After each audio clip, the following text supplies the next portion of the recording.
नमस्कार। आइए बात करता हूँ कनिष्ठा उंगली के बारे में। कनिष्ठा उंगली ज्ञान की उंगली, और ज्ञान की उंगली को यदि देखता हूँ तो सूर्य के पहले पर्व तक पहुँच गई।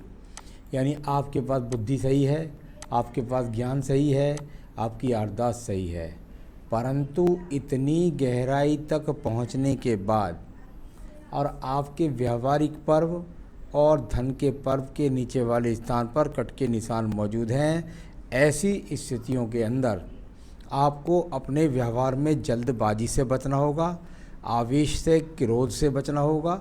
इस प्रकार का संकेत जब उंगली इतनी गहराई में हो जाए तो स्वयं पर नियंत्रण नहीं रहता, और उस नियंत्रण की वजह से घर के अंदर सम्मान नहीं होता। साथ ही साथ धन की स्थिति एक नॉर्मल रूप से दिखाई पड़ती है। अब बात करता हूँ मैं यहाँ पर आपके सूर्य के पर्व की। सूर्य की उंगली और यहाँ इसके फर्स्ट, सेकंड, थर्ड पर्व, तीनों पर भी लगभग यहाँ निशान लगते हैं, लेकिन सेकंड और थर्ड पर्व पर यादें हैं। जब थर्ड पर्व और सेकंड पर्व जो जाने जाते हैं यहाँ पर आर्थिक स्थितियों के लिए और व्यवहारिक स्थितियों के लिए, कुल मिलाकर यहाँ आपको फिर मैं बताता हूँ कि आपको आवेश से, क्रोध से, चिड़चिड़ेपन से, इन चीज़ों से बचना होगा, वरना आपको मान सम्मान के वर्तमान में कहीं से कहीं तक भी कोई भी संकेत नहीं दिखलाई पड़ते हैं। यानी आपके कोई मान सम्मान नहीं है अगर देखें तो यहाँ इस पर दिखलाई पड़ता है। अब बात करता हूँ थर्ड उंगली की। यह है शनि की उंगली, जो स्वास्थ्य के लिए जानी जाती है और साथ ही साथ जानी जाती है धन की स्थिति के लिए। दोनों ही स्थिति में ये उंगली यहाँ पर अनुकूल नहीं है। कुल मिलाकर के आप ऐसी महिला मन से इतनी प्योर भी होती है कि अपने पास ना हो और कोई मांग ले तो उसको दे दे, तो ऐसा तो करना ही नहीं है कि आपके पास पहले ही नहीं है, दे दो तो वापस लौट के नहीं आना। एक बात। दूसरी बात, स्वयं के लिए भी धन के संघर्ष की स्थिति को दर्शाने वाली ये स्थिति यहाँ पर विराजमान है, तो ये अच्छी धन की स्थिति नहीं, और साथ ही साथ स्वास्थ्य की स्थिति भी अच्छी नहीं है। अब बात करता हूँ मैं यहाँ पर आपके बृहस्पति की उंगली की। बृहस्पति की उंगली, इसके भी सेकंड पर्व और थर्ड पर्व पर यहाँ पर निशान मौजूद हैं। यानी कुल मिलाकर मैं कहूँ तो आपके जीवन के अंदर यथा स्थिति की उंगलियाँ बहुत है। जब बृहस्पति की उंगली और शनि की, यहाँ सूर्य की उंगली एक बराबर हो जाए तो ऐसी महिला का उम्र पूरी सामान्य स्थिति में एक ही स्थिति में गुजर जाती है, बहुत लंबे पीरियड। मैं सारी उम्र के लिए नहीं कह रहा हूँ, लेकिन बहुत बड़ा पीरियड एक ही।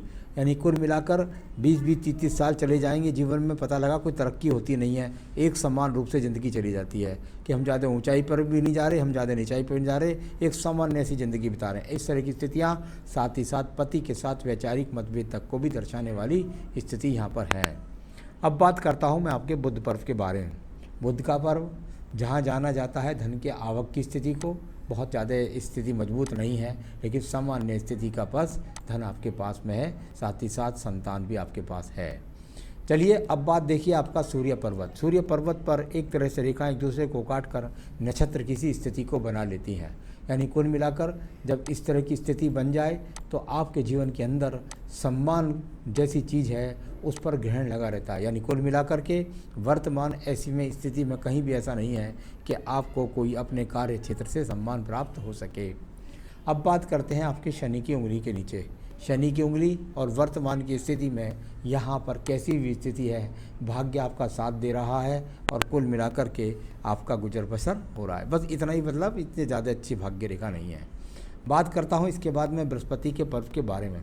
बृहस्पति का पर्व, और यहाँ यदि ये देखें तो ये वो स्थितियाँ हैं जिनके द्वारा ये कहा जाता है कि बृहस्पति पर्व से रेखा यदि शनि पर्व को देखे तो ऐसी महिला या ऐसा पुरुष हो तो औरत से लाभ मिलता रहता है, और यदि औरत हो तो पुरुष या बच्चों से लाभ। यानी दोनों पर ये रेखाएं दिख रही हैं शनि पर्व को। यानी कुल मिलाकर उनसे आपको सामान्य रूप से सहयोग और धन प्राप्त होता रहेगा सामान्य रूप से। चलिए अब बात करता हूँ मैं यहाँ पर आपकी हृदय रेखा की। हृदय रेखा, और हृदय रेखा से ये रेखा जाकर के सीधा यहाँ कुछ मोटी है, लगभग 38 से 40 वर्ष तक कुछ थोड़ा सा पति के साथ ज़्यादा अनबन रहेगी, और उसके बाद में स्थिति ठीक सी रहेगी। यहाँ तो यदि मैं देखूँ तो कुल मिलाकर के ये अपने आप में हृदय रेखा यहाँ बृहस्पति पर्व की तरफ है। यानी ईश्वर के प्रति आप आस्था रखती हैं, मन में भी कोई किसी के प्रति ज़्यादा द्वेष भावना नहीं रखती हैं, इस प्रकार को दिखलाने वाली यहाँ पर रेखाएं मौजूद हैं। तो चलें अब आगे चलते हैं इसके बाद में आपके प्रथम मंगल पर्व की तरफ। यहाँ प्रथम मंगल पर्व और एक दूसरे को क्रॉस जैसी स्थिति नीचे भी है ऊपर भी है, यानी कुल मिलाकर आपके साहस के द्वारा, आपके कर्म के द्वारा कोई विशेष तरह की उन्नति नहीं मिलती। और यहाँ पर आप कर्म करती रहती हैं, कर्म करने वाली रेखा, यानी ऐसी नहीं है कि आपके द्वारा कोई विशेष लाभ प्राप्त हो सके, लेकिन कुल मिलाकर कर्म करती रहती है। इससे एक रेखा का संबंध सूर्य पर्वत की तरफ है। साहस करने के बाद भी सूर्य पर्वत पर जाकर बन गया एक नक्षत्र, तो यानी कि साहस के बाद भी सम्मान प्राप्ति नहीं हो रही। अब मैं बात करता हूँ इसके बाद में आपकी सीधा आपकी बुद्धि रेखा के बारे में। देखिए बुद्धि रेखा में से ये रेखा जाकर के और मंगल पर्वत तक चली गई। इससे कई शाखा रेखाएं निकलती हैं। एक शाखा रेखा निकल करके यहाँ सूर्य पर्व को जा रही है और एक यहाँ जा रही है हृदय रेखा, यानी कुल मिलाकर सूर्य पर्व की तरफ जाए तो इसके कई अर्थ होते हैं। यानी कि बुद्धि के अंदर अगर मैं देखता हूँ तो पिता के बारे में बहुत ज़्यादा सोचना, और यहाँ दूसरी हृदय रेखा के साथ संबंध बनाती है तो परिवार वालों के बारे में बहुत सोचना, बच्चों के बारे में सोचना, पति के बारे में सोचना। ऐसे व्यक्ति बहुत ज़्यादा मन से या औरत मन से बहुत ज़्यादा परिवार को बहुत चाहते हैं, तो उसके बिना जी नहीं पाते ऐसे लोग। तो कुल मिलाकर ऐसा संकेत कह सकते हैं।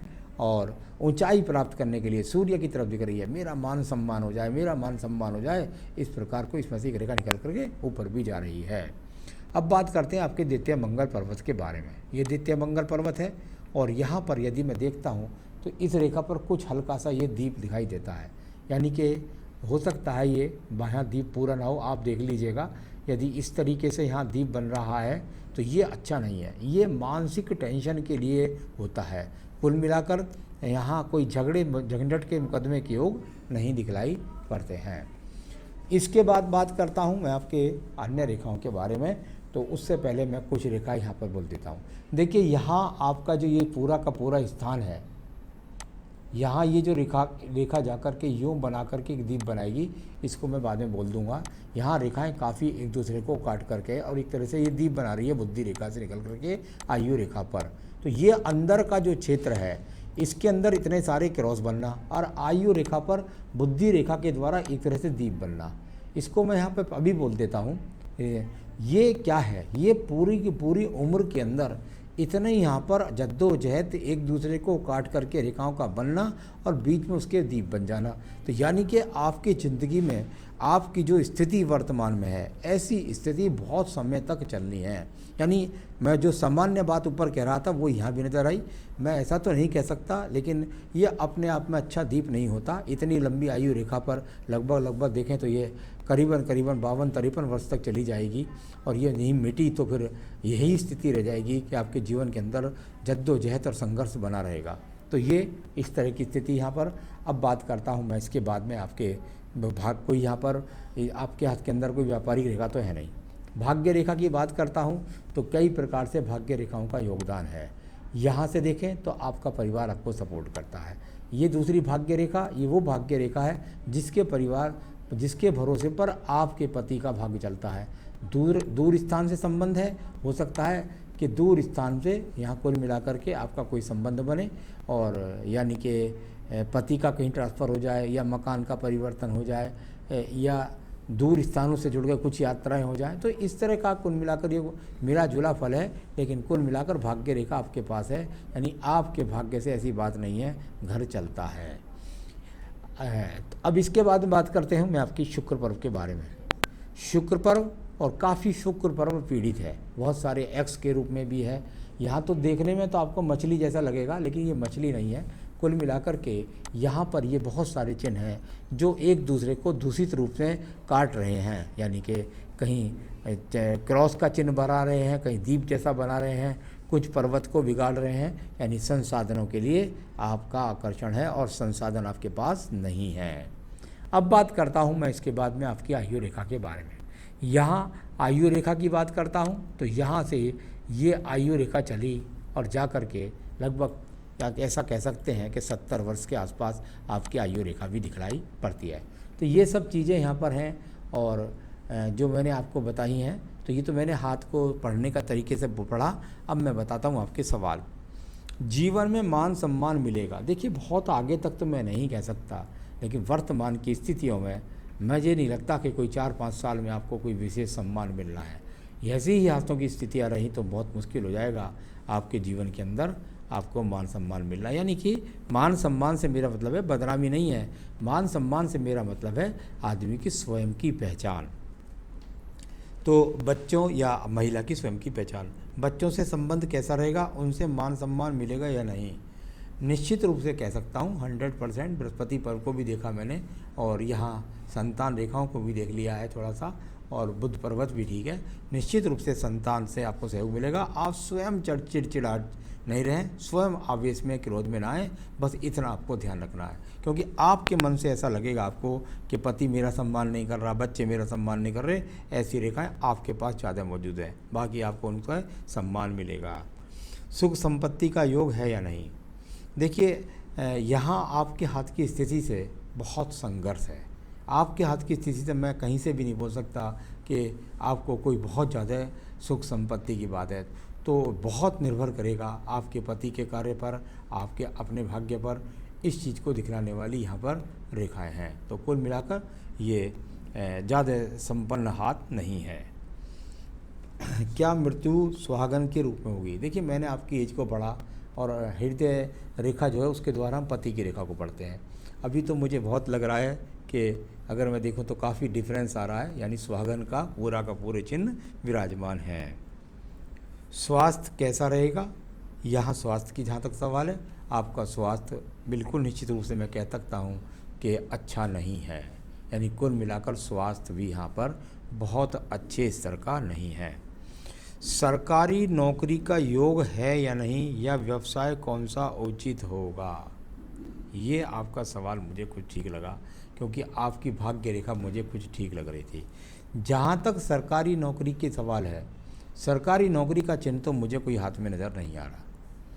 जहाँ तक व्यवसाय नौकरी का सवाल है, यदि आप वो करना चाहती हैं तो मैं कह सकता हूँ कि आपके पास भाग्य रेखा वो है जिसके द्वारा आप ना कमाएं तो परिवार का काम चलता है।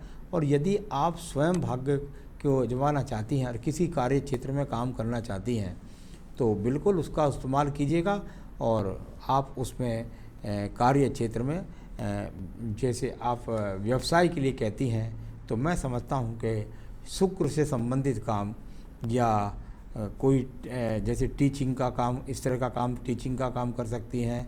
थोड़ा बृहस्पति का इन्वॉल्वमेंट ठीक है तो कोई टीचिंग का काम हो, कोई रेस्टोरेंट से संबंधित कुछ खाने की सप्लाई का हो या रेस्टोरेंट का काम हो वो कर सकती हैं। साथ में ब्यूटी पार्लर का काम कर सकती हैं या कोई सिलाई से संबंधित काम, से कढ़ाई से संबंधित काम, तो इस तरह के काम आप कर सकती हैं और बिल्कुल भाग्य आपका साथ देगा, काम भी आपका सामान्य रूप से चलेगा।